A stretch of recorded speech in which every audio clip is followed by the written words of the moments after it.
proses pengambilan bibit lengkuas sahabat Nusantara.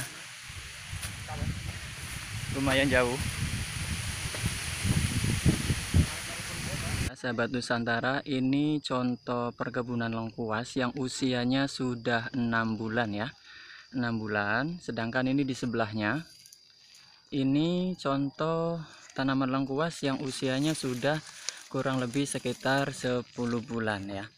Dan kalau misalnya dipanen, ini dari satu rumpun ini akan menghasilkan kurang lebih dimulai dari 2-3 kilo dari satu rumpun ini. Yang awalnya apa?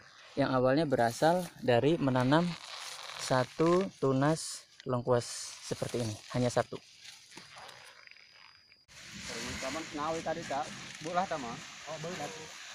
Harus dipotong dulu ya? Iya. Kenapa begitu harus dipotong? Karena terlalu ambak. Ambak bawahnya. Biar nggak repot ya. Oke, yuk. Mantap. Tinggal pakai garpu. Caranya begitu ya, pada saat ngambil bibit. Set, mantap, ah. Oke. Ini ya sahabat Nusantara, rumpun-rumpun yang sudah siap dibawa, dan selanjutnya pada saat sudah sampai di perkebunan atau lahan yang sudah kita siapkan, bisa dipecah-pecah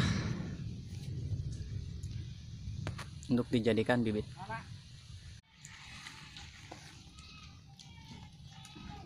Rimpang yang akan kita gunakan untuk pembibitan sebaiknya pada saat dipecah-pecah ya sahabat Nusantara, ini akar-akarnya itu jangan dibersihkan supaya dia bisa cepat tumbuh dan berkembang tunas-tunasnya.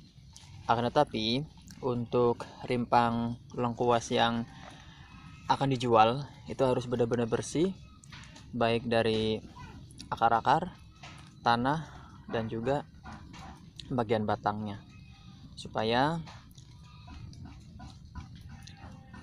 lengkuas yang dijual murni,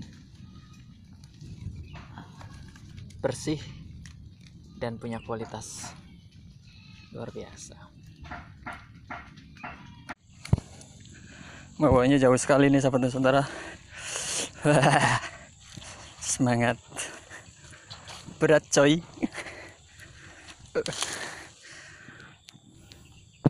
Aus sahabat Nusantara, guys. Ngangkat lengkuas ternyata aus banget ya. Untungnya ada es kelapa. Goceng murah 5.000. Tapi pakai gula merah ya, luar biasa. Gula aren. Bukan gula merah ya. Gula merah kan dari aren. Dari aren. Alami. Salikin mas. Soalnya lewungnya pan dikupas. Utara kemarin di utara tah. Wah, betul. Tadi digi betul mah ya. Kurang diburu nanti daikan beuna. Ini dibagi-bagi terlebih dahulu ya supaya bisa menjadi beberapa tunas untuk selanjutnya disemai sesuai dengan bagian tunas-tunasnya itu sendiri supaya lebih terpisah.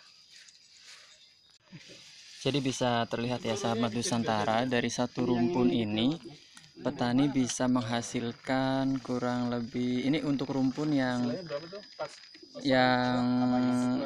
menghasilkan kurang lebih 2 kilo ya. Dari satu rumpun yang 2 kilo ini bisa diperoleh bibit kurang lebih sekitar 15 bibit. Nah ini contohnya, bibitnya harus seperti ini ya, ada tunas, ada bagian batang yang masih ke atas, terus kemudian selanjutnya ini harus dipotong ya, harus dipotong supaya tidak boros air. Selain tidak boros air, fungsi selanjutnya supaya menandai di atas tanah bahwa di bawah tanah itu ada tanaman lengkuas atau bibit lengkuas yang sedang baru ditanam untuk bisa tumbuh. Bandera praktek. Intan bang. Mana? Habis bawa plak. Setelah bibit lengkuas ini dipersiapkan atau dipisah-pisah per batang, selanjutnya bikin lubang ya. Sementara ini lubangnya itu enggak dalam, kurang lebih sekitar 10-15 cm, dan jarak dari satu lubang ke lubang yang lain itu kurang lebih sekitar 70 cm. Selanjutnya tinggal ditanam seperti ini, ditanam kemudian diuruk menggunakan tanah. Beruntungnya habis hujan ya. Kalau misalnya sedang bukan musim penghujan, maka hal yang harus dilakukan adalah untuk menyirami. Setelah berumur kurang lebih 2 bulan atau 3 bulan, pas daun-daunnya tumbuh kelihatan subur, maka bisa dilanjutkan dengan pemupukan atau pemberian NPK ataupun pupuk kompos.